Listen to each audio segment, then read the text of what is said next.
Kembali lagi di channel ini. Bagi orang tua, stop membiasakan mengambil keputusan bagi anak. Biarkan anak itu bisa berlatih untuk mengambil keputusannya sendiri. Oke, kenapa hal ini penting? Karena ketika saat dewasa nanti anak akan menghadapi kondisi di mana dia akan mengambil suatu keputusan, baik suatu keputusan yang dampaknya tidak terlalu besar sampai keputusan yang sangat penting dalam hidupnya. Nah, tentu untuk mempersiapkan anak menghadapi kondisi seperti itu perlu dilatih atau dibiasakan sedari dini ya. Nah, jadi pada episode kali ini saya akan coba membahas bagaimana cara melatih anak untuk mengambil suatu keputusan. Oke. Cara ini saya pelajari dari suatu buku. Saya lupa judulnya apa ya. Dalam buku ini diceritakan bagaimana ketika kita melatih anak untuk mengambil suatu keputusan, ini sebenarnya kan kita mempersiapkan anak tersebut dalam menghadapi proses menjadi dewasa hingga ketika dia dewasa nanti, bahwa kita sebagai orang tua nggak bisa selalu bersama mereka dan membantu mereka. Mereka harus bisa berdiri di kakinya sendiri, berjalan di kakinya sendiri, mengambil keputusan atas kepentingan dirinya sendiri serta kemampuan dirinya sendiri. Oke, nah sekarang bagaimana cara melatih anak mengambil keputusan? Oke, caranya ya sebenarnya tidak terlalu rumit ya, cukup simpel lah. Yang bisa kita lakukan pertama adalah ketika anak itu dihadapi pada suatu pilihan harus memilih, maka kita sebagai orang tua tugasnya adalah mencoba menjelaskan dulu latar belakang mengapa bisa timbul beberapa pilihan. Ketika kita memberikan latar belakang masalahnya, latar belakang ceritanya, latar belakang pemikiran, kenapa kita harus memberikan suatu pilihan terhadap beberapa pilihan yang ada, ini kita coba berikan, kita hantarkan kepada si anak. Lalu setelah diberikan latar belakang kenapa harus ada pilihan-pilihan ini, maka kita coba ajari pilihan-pilihan yang ada, 1, 2, 3 misalkan pilihan yang ada, ini dampaknya masing-masing itu seperti apa. Kita jelaskan pilihan yang pertama, jika diambil maka hasilnya akan demikian, tapi hasil demikian akan memberikan dampak seperti ini.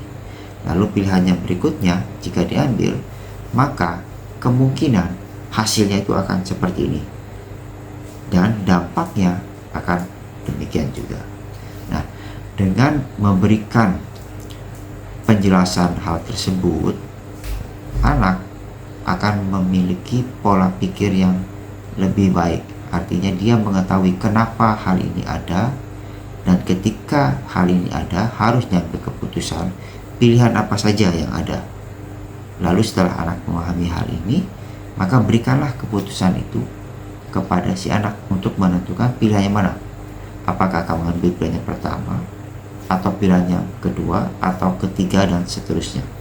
Yang terpenting adalah bagi orang tua untuk memberikan informasi latar belakang, konteksnya seperti apa, kemudian pilihan-pilihan yang ada, serta dampak dari pilihan-pilihan tersebut. Tapi juga tidak menutup kemungkinan jika anak membuat opsi pilihannya berbeda lagi. Yang penting adalah dikomunikasikan dengan orang tuanya. Misalkan kita menjelaskan pilihannya itu ada 2, lalu dampaknya akan demikian dari setiap pilihan. Namun anak berdiskusi dengan kita memberikan pilihan yang ketiga. Nah, ini hal yang sangat baik malah. Nah, setelah ada pilihan-pilihan tersebut, berikanlah keputusan itu, berilah kewenangan kepada si anak untuk menentukan pilihannya.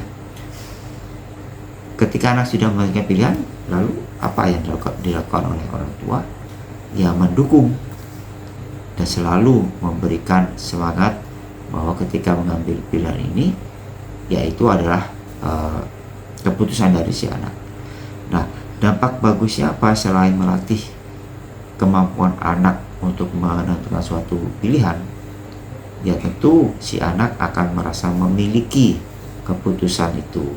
Ketika anak memiliki rasa kepemilikan terhadap keputusan itu, maka dia akan bertanggung jawab atas dirinya sendiri. Nah, tentu cara seperti ini ada batasan-batasan. Batasan yang utama yang saya pahami itu adalah dampak dari keputusan itu, outputnya, hasilnya, atau mungkin bisa dibilang adalah dampak negatifnya ya. Dampak negatifnya itu masih bisa dikendalikan oleh orang tuanya, terutama bagi anak sebenarnya, tapi utamanya orang tua punya cara membackup jika dampak negatifnya itu memang benar terjadi.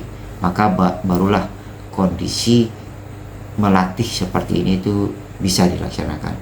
Jika dampak negatifnya, jika keputusan anak itu memberikan dampak negatif yang orang tua nilai terlalu berat untuk dihadapi, maka jangan. Itu memang adalah kewajiban orang tua untuk menentukan pilihannya. Tapi jika dampak negatif dari keputusan itu, jika memang salah keputusannya, dampak negatifnya masih bisa dihandle, maka biarkan anak menentukan pilihannya. Tugas orang tua adalah memberikan konteks, memberikan pemahaman, memberikan prediksi atau estimasi ketika pilihan-pilihan diambil itu dampaknya dan outputnya, hasilnya itu seperti apa. Nah, ini adalah batasan yang harus dipahami oleh orang tua. Orang tua lah yang bisa menilai. Nah, contohnya yang bisa saya berikan itu adalah dalam hal ketika anak saya, saya berikan contoh anak saya karena itu berdasarkan pengalaman. Ketika anak saya menghadapi tugas dari sekolah untuk membuat suatu pidato. Jadi ada tugas membuat pidato, konteksnya sudah ada, temanya sudah ada. Tentu dari tema ini kita bisa membuat beberapa pilihan judul yang sesuai dengan tema. Nah, tugas saya adalah memberikan pilihan-pilihan judul yang bisa diambil agar sesuai dengan tema tersebut. Saya berikan 2 judul waktu itu. Menurut saya judul yang bisa diambil adalah judul A dan judul B. Ketika bicara tentang judul A, maka anak bisa mengambil contoh-contoh ya sesuai dengan judul A, dan judul B pun demikian. Lalu setelah dibuat 2 pilihan judul itu, ya saya serahkanlah kepada anak mau pilih yang mana. Silakan. Hasil, karena saya hanya memberikan arahan judul, tapi ketika si anak misalnya memilih judul A, maka dia yang harus mendevelop, harus mengembangkan judul itu hingga menjadi suatu naskah pidato yang lengkap.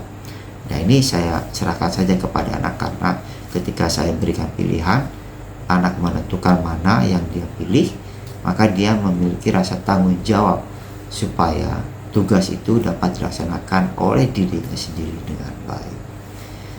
Dampaknya bagaimana? Jika misalkan hasilnya tidak sesuai harapan, bagi saya itu tidak masalah, karena tugas seperti ini, tugas sekolah memang tidak harus selalu sempurna, tidak harus selalu bagus, tidak harus nilainya A selalu sempurna seperti itu ya. Nilainya mungkin tidak A atau B atau C. Bagi saya itu tidak masalah. Yang terpenting adalah ada hal yang lebih krusial lagi, yaitu memberikan tugas kepada anak untuk melatih cara menentukan pilihan dan bertanggung jawab terhadap pilihannya sendiri. Itu lebih penting dibandingkan nilai A, B, atau C.